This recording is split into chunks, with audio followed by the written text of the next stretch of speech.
Welcome. We are, for the first time, doing a hybrid presentation, so welcome to everybody on Zoom. Welcome to everybody in person. We have about 20 people in the Zoom room, and we have, I'm going to count the presenters. Let's say almost 10 people in person. So this is our first time. We're sort of experimenting. So if you're on Zoom, I'll be watching the chat. I should look here. If you're on Zoom, I'll be watching the chat and keeping track of your questions to ask to our presenters. If you're in person, you'll just continue to ask questions. So before I introduce our presenters, I just want to point out that we have other talks coming up this semester. The next one is on October 13th. This will also be a hybrid format, so you can be here in person or on Zoom. So we're really excited about our presentation today. This is a project that was partially funded by the Carla Summer Graduate Research Assistant competition. So we're really excited to hear about what came out of that funding. And our presenters are Sam David, who is an assistant professor in the second language education program here at the University of Minnesota, and Elena Kelso, phonetic spelling helps, who is an MA student in the TESOL program, also in curriculum and instruction. And the title of their talk is Adapting Project Translate for Intensive English Programs. All right, thank you. Thank you to Carla and to Kate for inviting us to give this talk. My name is Sam David. I have been involved with Project Translate for about 12 years now, since I was in graduate school. The project originated with the work of Dr. Robert Jimenez over at Vanderbilt. This talk is about a study that Elena put together over the summer to connect this work with the context of intensive and academic English programs. So I'm going to spend the next 10 minutes just sort of giving you some background about what Project Translate is about, and then I'm going to get out of the way so that Elena can tell you about the work that she's done in this slide. So I am in charge of number one, and then I will exit. So Project Translate is a literacy activity that was originally designed to leverage students' multilingualism to develop their literacy skills. And it was developed in a state with a lot of English-only laws. And so it was designed as a tool to help teachers find ways to bring in student languages into the classroom that could be specifically tied to some English reading and literacy standards and goals. Since then, it has been tried out in a number of different contexts, in a number of different ways, and looking at different goals that it could possibly be connected to. Translate, as you can see on the slide, is an acronym for Teaching Reading and New Strategic Language Approaches to Emergent Bilinguals. So we think about Project Translate explicitly as a translanguaging strategy, which is to say that it engages students in a fluid, very student-centered, multilingual interaction. And then in reflecting upon those conversations between students and sometimes between students and teachers, that's where these connections to the curricular goals that teachers have tend to take place. It was developed out of a guided reading framework. So if you're familiar with guided reading, I'm going to go through what the actual Translate protocol looks like if you're not as familiar with guided reading. But in short, small groups of students who share first language or heritage language are brought together to work with generally English language texts and then translate a sentence or two from those texts into their heritage language, working collaboratively. So this is what the protocol looks like. It starts, and this is very much drawn from guided reading, with connecting students to the text through dialogue, asking them questions about their own life experiences, finding ways to assess their background knowledge as it relates to the text that you're going to read, themes that you hope to discuss, that kind of thing. And activate their schema so that they're sort of more prepared to read and understand the text. Then there is usually independent reading. I say usually. A lot of this work is taking place in middle grades classrooms, and a lot of it is taking place in mainstream English language arts classrooms, although we've recently done more work in the ESL context. But this can be independent, or it can be more of a shared reading scenario. And then we have a conversation with the students about what they've taken from the text. What are the big main ideas? And this is both an opportunity for formative assessment, and it roots the conversation in the meaning-making process before we get into the language piece of the activity. This is where we depart from traditional guided reading by requesting that students translate, like I said, a sentence or two. So here's an example from the work that we did last year, which Elena was also a part of as a research assistant. There was a science class where they were reading a text about nuts, and then the teacher, out of like a 4-page reading, picked this sentence to have the students try to translate. Almonds, pistachios, peanuts, cashews, and even pecans are all just pretending to be nuts. How did we get it so wrong? And we, in picking these sentences, try to select sentences that will be challenging for students, but not so challenging that they can't work through it on their own. And a lot depends on what your goals of the lesson are, but in my experience, in a literacy context, we often used metaphors, idiomatic expressions that are not directly translatable, so that students would have to wrestle, problem solve, and make creative decisions on how to translate. The goal is to not have an easy translation where everyone will agree. The goal is to have some disagreement and discussion. The disagreement and discussion comes in the next phase, where students, especially if you give multiple students opportunities to translate on their own or in partner groups, they can compare and try to decide who has the better translation. Again, from how did we get it so wrong? We have one group that said, "Cómo la agarramos todo mal," and the other said, "Cómo entendemos todo mal." And then they were able to talk about, which of those choices was better, why they had made them, and come to some consensus. And then finally, at the end of each of these lessons, which are usually about typical lesson length in the United States, maybe 40 minutes, the teacher then connects that conversation back to the larger text that the students will engage with, into their lesson objectives. So it's designed to be adaptable to a lot of different texts, a lot of different contexts. So we don't really specify further than that, although we have over the years created a number of examples of different texts and different ways to use this. Just a few notes on what we think we've learned from this over the years. As it says, Translate is designed to engage students in high-value sort of literacy practices, including the negotiation of meaning with their peers, detailed attention to syntax, close reading, and the use of their metalinguistic knowledge, their understanding of the way the structures of their two languages connect or don't. Some findings from the work that's been done. We do have some evidence from mixed methods research that this can improve students' performance on a comprehension measure as compared to a control group. And then we have a lot of qualitative evidence and publications related to the metalinguistic connections that students make at the word level, at the sentence and syntax level, and also connected to the meaning, larger meanings of the text.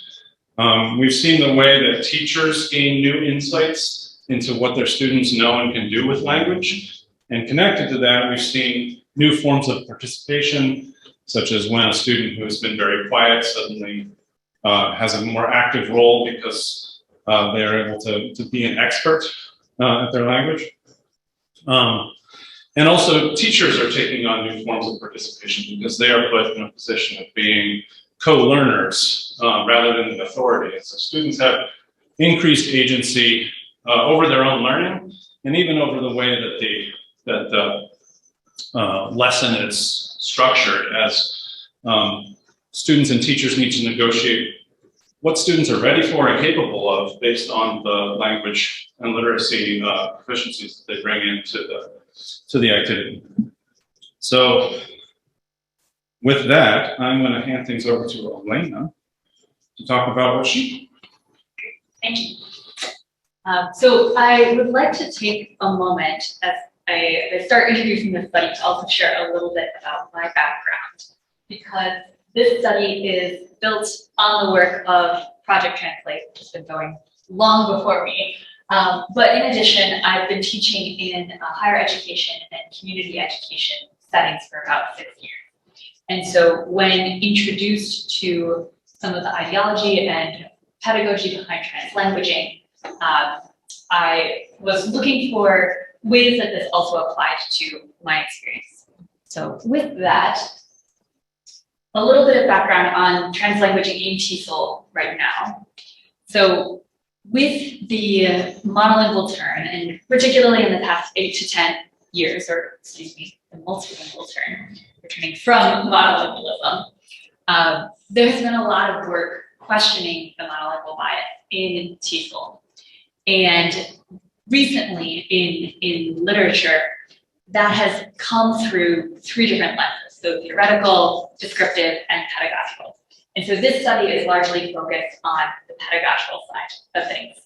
And just to kind of illustrate this change, if you stepped into an English language learning classroom 20 years ago, it's entirely possible that you would be walking into a situation where you would only be hearing English as a target language. And if you did hear a student speak another language, it would be corrected back into English. And I will also say, you know, I think this is 20 years ago. In the 6 years that I have been teaching, I have taught at institutions that had a fairly strong monolingual policy. So this is perhaps historical, but I think we're also kind of in this moment. So recent scholarship is calling for change to that monolingual paradigm.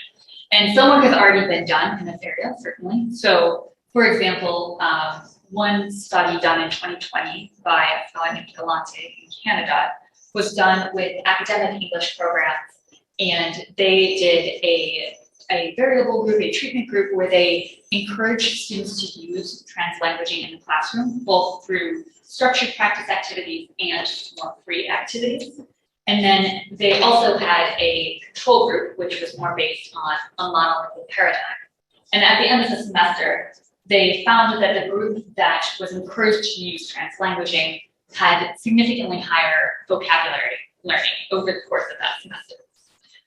So the purpose of this study is to both extend the work that has been done with Project Translate to other contexts, and also to consider what are other pedagogies that can bring translanguaging to an IEP and AEP setting. So taking a moment then to briefly introduce IEP and AEP. Many of you may be familiar with this, but as I'm saying, IEP, that's an intensive English program. And so in these programs, typically learners are young adults. They may be preparing for undergraduate or graduate programs, and they're exclusively taking language classes. On the other hand, in an academic English program, those students have typically already been admitted to a university and are taking 1 or 2 support classes in addition to their regular content load. So a few things make this context pretty different, particularly from where the Translate protocol has been used in middle grade classrooms. The first is program outcomes. So unlike in a K-12 setting where students are moving from grade to grade, in this case, the goal for the vast majority of students is admission in a university, either at undergrad or grad level, and sometimes professional development. It may be for career purposes. As a result of that, motivations for learning are also quite different. So students in an IEP or an AEP setting have all chosen to, in some capacity, to be in that program. It's not a K-12 setting where the expectation is that you are in school. And then finally, the student background can be quite different. So the vast majority of IEP, AEP students are coming in with a high level of literacy in their home language. And in addition, because they are adult learners, they also typically have higher levels of meta-linguistic awareness. So they're approaching their language learning very much with the understanding of their home language. So with those things in mind, the two research questions that I posed are, first, how do teachers respond to the Translate protocol in an IEP and AEP setting?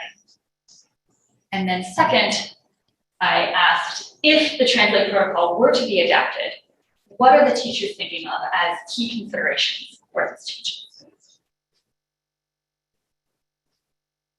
So to answer those questions, I did a series of focus groups. There were 2 focus groups with instructors who were teaching in an IEP and or AEP setting. That included 4 instructors who attended both sessions. And then the initial analysis focused on whether and how the Translate framework that Sammy described could be used in this IEP context. And to get into that a little bit more detail, so a look at the teachers here. The nature of this IEP, AEP setting is that instructors teach a variety of courses, and that can include a variety of skills and a variety of levels. And so at any given moment, they are drawing on their experience from teaching several courses. The first focus group was centered more broadly on translanguaging, translation, and learner characteristics in this specific context. And then the second focus group was an opportunity to zoom in a little more closely on the Translate framework specifically and its potential in this different context. Data include audio and visual from the 2 focus groups, and then additionally chat files from the second focus group, which was posted on Zoom. The first one was hosted in person. For analysis, I started with a transcription of the audio and video files. And then next, I was drawing on the work of particularly Sharmaz and then Strauss and Corbin for their work on grammar theory analysis. And then additionally, the work from Krueger specifically informed that analysis in a focus group setting. And so my initial coding was process coding, essentially answering what is the teacher communicating with each sentiment. And then from there, I moved into pattern coding as a focus coding. So this was an opportunity to look more at some of the overarching themes that were present in the data. And concluding the analysis, I conducted a negative case analysis and then member checks as an opportunity to increase validity and also to take this back to the teacher and say, here's what I'm finding. Is this, does this resonate with what you feel you were expressing? So an opportunity to engage with instructors again. Moving from there into the findings. So coming back to our research question of how do teachers respond to this protocol in higher education? To answer this, I really was looking at a few questions. So first, is there a need and is there an interest for this type of pedagogy? And recent literature in the TESOL field at large has expressed that, yes, this is a need for translanguaging. However, the focus group data reveals that the reality of that is a bit more complex. So this quote from one of the instructors really illustrates that shift that we are in at the moment. So they are discussing shifting from a monolingual to a multilingual paradigm. And you see that hesitant to fully embrace the use of L1 learners sometimes because it was so deeply ingrained. They were taught that the way to teach language education is through an English language paradigm. And then moving perhaps we're in kind of this transitory moment of, okay, I'm not going to get upset when it's not English only. But, and then here's the kind of full shift forward, is encouraging the use of L1, not just discouraging it. So you can really see this transition kind of in progress. And the other thing that was particularly noticeable in teacher views was views of translation as a tool. So when asked how teachers perceive translation in the classroom, they noted it's a strategy for understanding, it's all about content, but you also can see some of the tension with translation. So in that first comment, it's a strategy for understanding, but we don't want people translating all the time. So it's a tool, it has a role, but not for everything. So to bring that all together, the data from the focus group suggests that the instructors were generally positive about translanguaging pedagogy in the classroom, but they have continuing questions and concerns about the benefits of translation as a learning tool, and there are several lingering challenges to resolve prior to effective implementation. So that brings us to question 2 of, if this protocol is adapted, what are the key considerations according to the teachers? So when considering the adaptation, 3 things that the teachers addressed were the alignment with program goals, appropriate use cases, and ease of evaluation were all key considerations for using this framework. So when asked specifically about program goals, one instructor very succinctly said, to be successful in higher education. Additionally, being able to make commitment. I will say for this second quote, we had some interesting discussion that came out after this, clarifying that the use of meta-language itself is not necessarily the key goal of the IEP or AEP program. However, developing the meta-linguistic awareness, so knowing when to use different forms, is important, even if you don't need to be able to describe it as this is a noun or an adverb or an adjective. So next, they proposed appropriate use cases for Translate framework, and they proposed grammatical structures and metacultural conversations as places where this form is.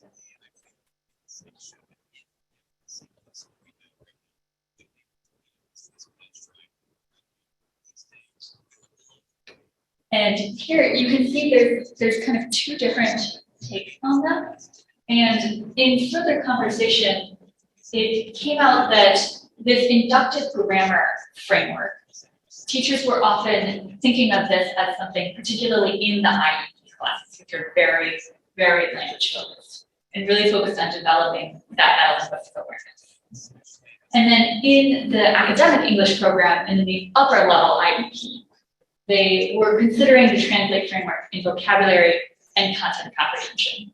And that's also kind of with those pieces was where you saw that the metacultural awareness coming as well. And then finally, ease of evaluation. And this is where we really started to kind of see some tension in the framework. So the teachers expressed a very high focus on accuracy. You can see a focus on incorrect translations and metalinguistic awareness, really wanting to know, but what is the right answer?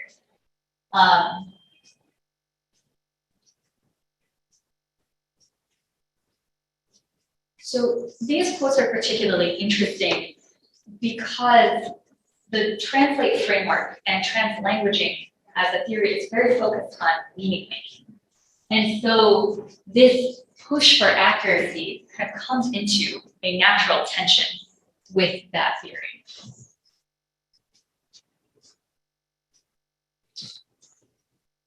So to kind of bring this all back together, when considering this framework as a translanguaging pedagogy in an IEP setting, key goals for the program more metalinguistic awareness. And the Translate framework, we believe, is helpful in building metalinguistic awareness while leveraging student multilingual resources. So at that level, it seems like a promising fit.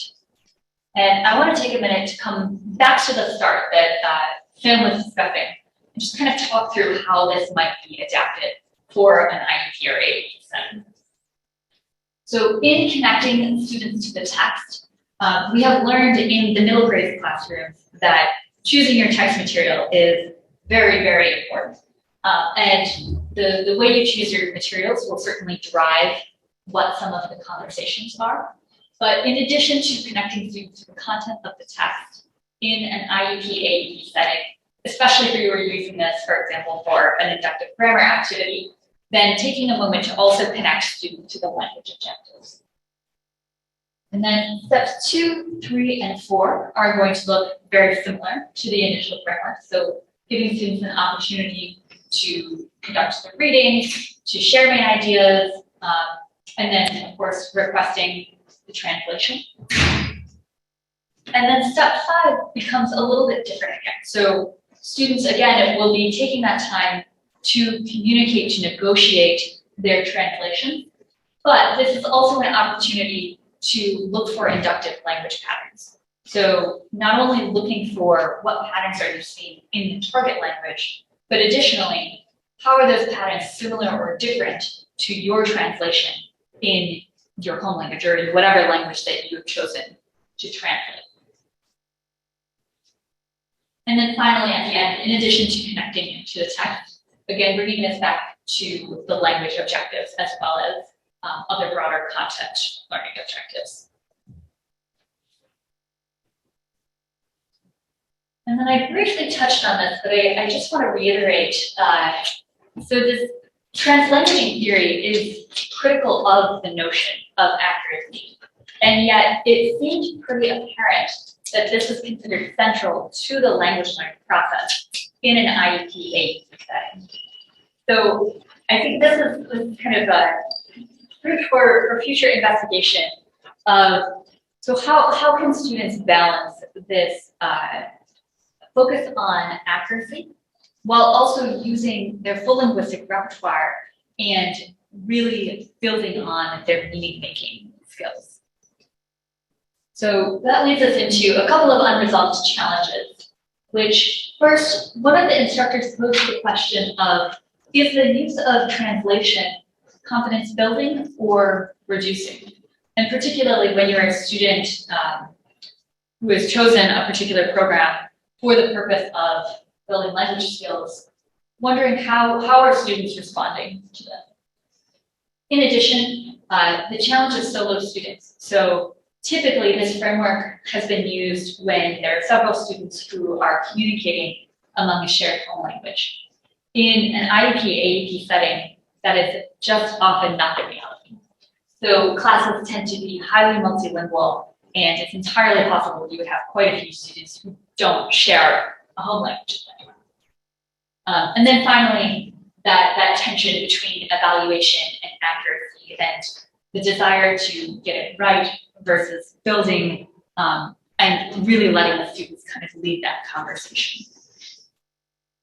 For future directions, I would certainly love to hear more from additional perspectives. The study was conducted at one institution, and the instructors in the focus group all are teaching in the same place, come from a higher education background. They all consider English as their primary language, so they are also all either confident in another language or learning additional languages, but there's certainly room to get more voices. And then from there, additionally, classroom implementation. And I hope that this kind of serves as a starting point for considering other translanguaging pedagogy for IEP and AEP contexts. So with that, thank you very much for your time. Thank you very much to Carla for their support, and also very much to you, Sam, for your guidance and mentorship. Look forward to your questions.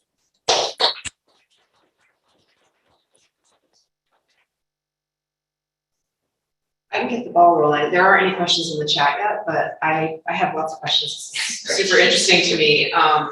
So I was really curious about the finding about the tension between accuracy and meaning, essentially, right? The teachers are pointing out, and this comes up in all kinds of research on teachers' learning approaches that integrate form and meaning, form and text, that kind of thing. So my question is, the proposed modification that you suggested for the pedagogy, I wonder if that is something that kind of plays into teachers' hands, like will give them permission to just focus on accuracy, rather than encouraging them to really think about the connections between form and meaning. So I'm just curious about your thought process in proposing that modification, and if you thought about the implications of that for the audience that you were looking at the study. Yeah, so I'll into this, and then I'm not sure if you can add in if you have anything on this one.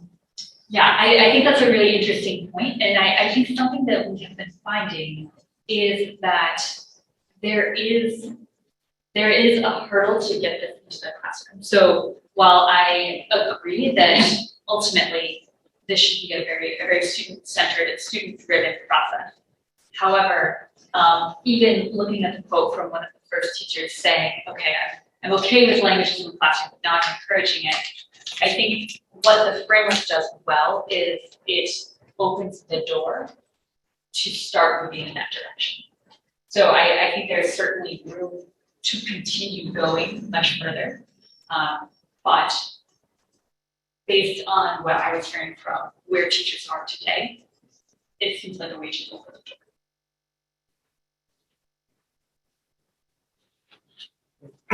I guess I don't have much to add to that, especially for IEP and AEP settings, which is not where my expertise is. In the broader translanguaging literature, I know that there's a very lively debate going on around the role of translanguaging in immersion language classrooms, and I think the argument, I think the same tension exists because immersion is focused on does tend to focus on accuracy and acquisition of standard variety.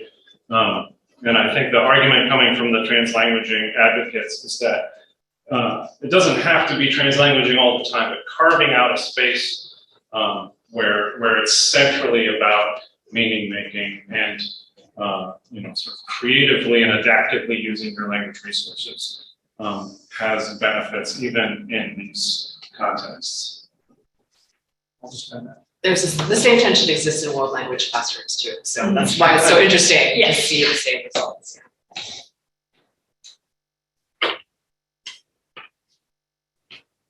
I do have a question in the chat, okay.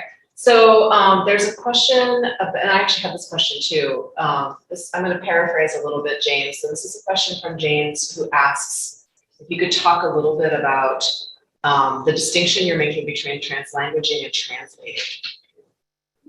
Yeah. Do you want to take that one? Sure. I like that it's squarely. No, I think that's a really good question, and it's worth mentioning that this particular intervention, Project Translate, was developed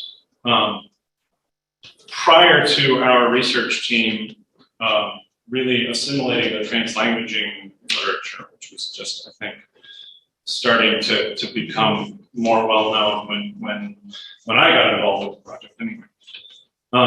And so there is some tension, I think, in the idea that translanguaging is a very open and fluid space and very student-centered.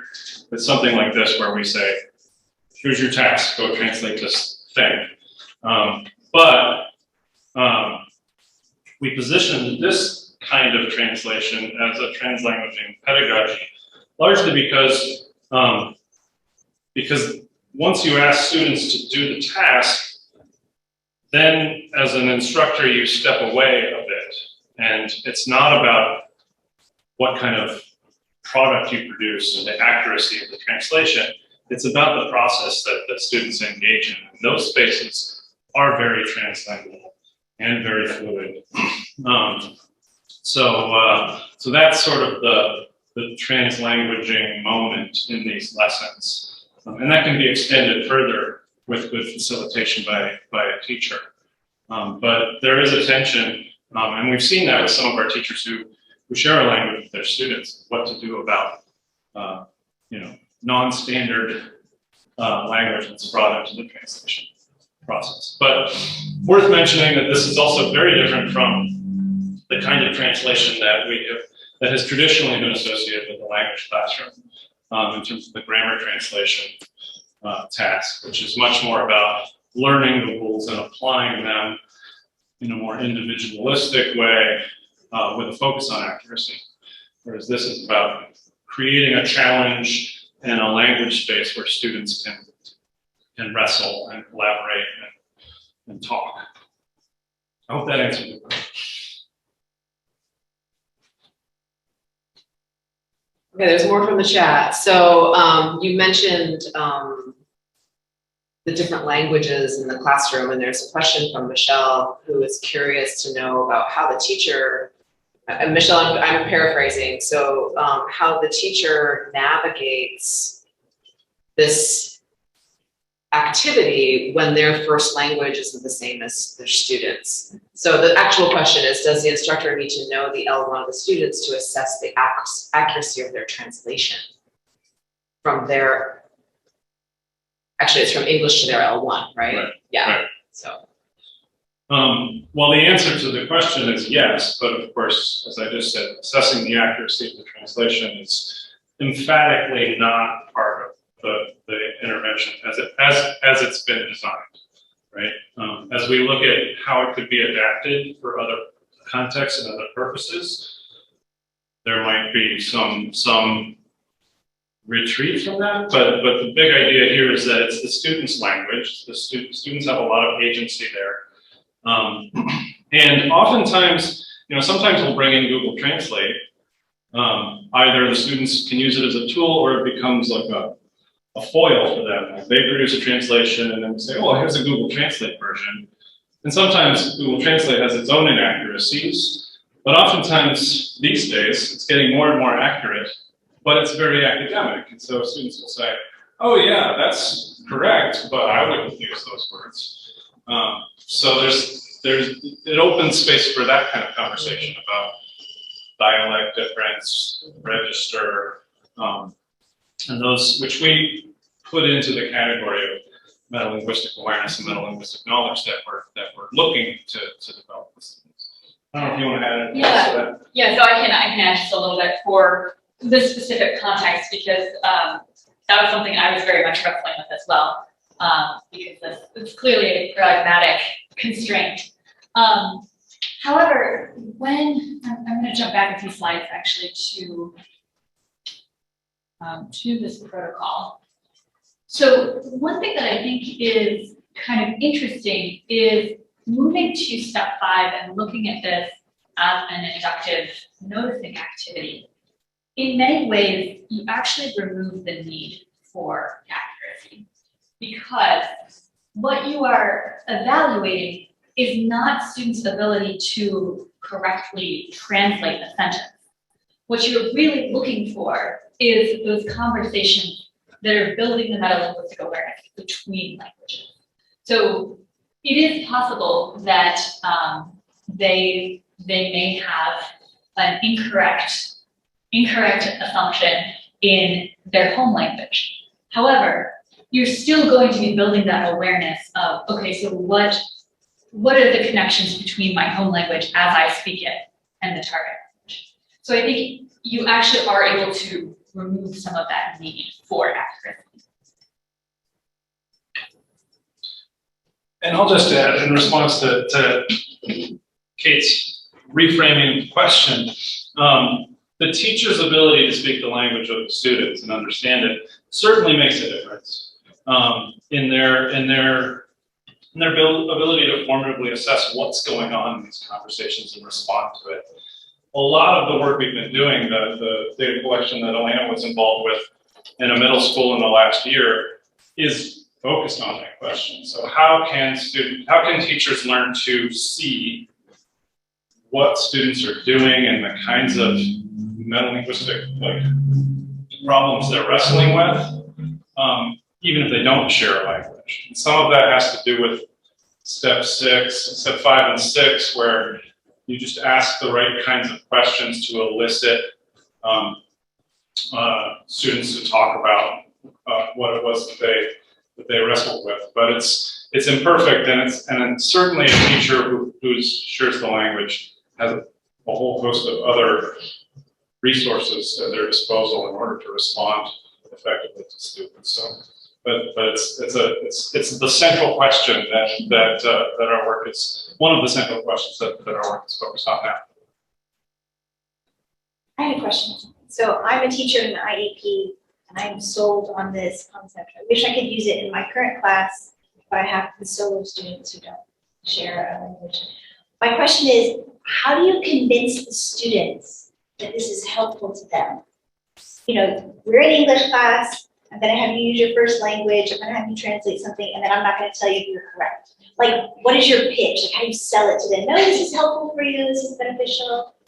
Yeah, that's an interesting question. And I think just kind of to build off that a little bit, in the same way that the English-only teaching paradigm has been so prevalent because teachers have been educated, it's also very prevalent and it's de facto policy in the classroom.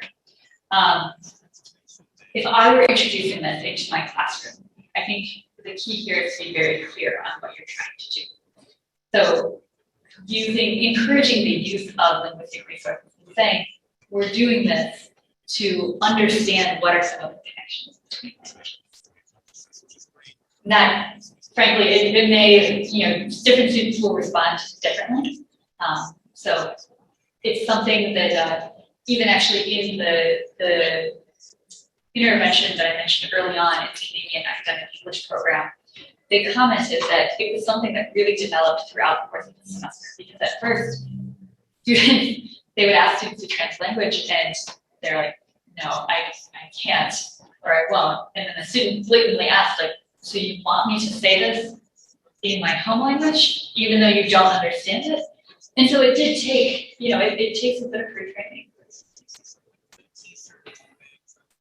So there's another question in the chat that's been upvoted. So it's a question from Amanda. It was upvoted by Kendall.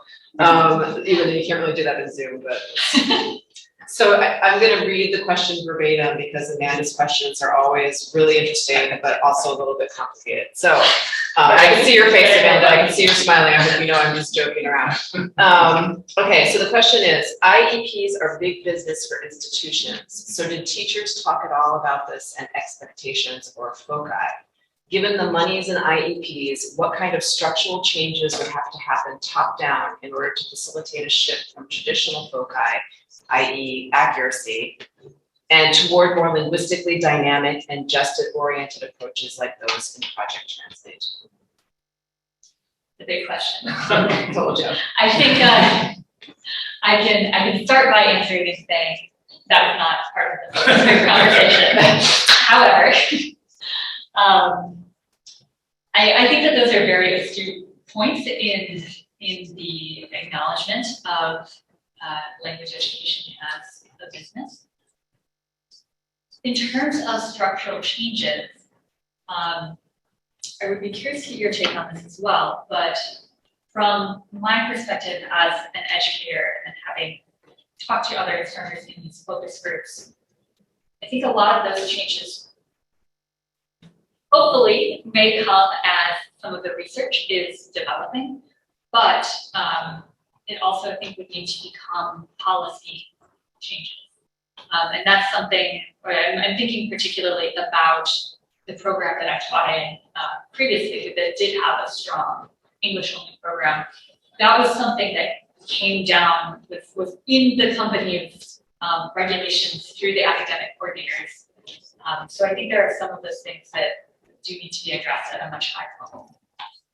I don't know if, I know IEP is not your context, but if you could answer that. No, it's not. I guess what the question reminds me of, makes me think of two things. One is that I guess the main thing in the sense that an IEP program is a business. It's designed to provide a service that people want to purchase. So the question is,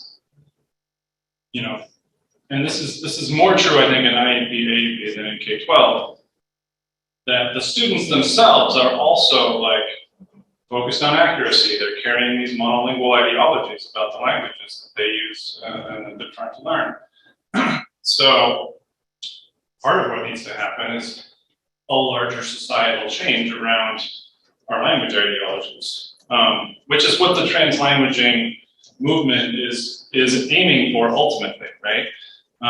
So there is some two-way communication, right? I think as we change our programs and our policies and write our articles and our op-eds, these language ideologies at the societal level are hopefully slowly changing. But I think that it is kind of an idealistic venture. And in this context in particular, selling it to the students, and they're going to want to know that they're going to be able to take their language skills and get jobs and pass their classes in graduate school and all of that. So until they're confident that that's what the IEP and AEP programs are selling, then with this model, it's not probably going to get a lot of traction. I would guess. And you've got some positive results, more vocabulary learning, those kind of outcomes, I think, would be important to share with the students, obviously. I would use those data points when I was pitching it to my adult students who are also customers, like they're paying.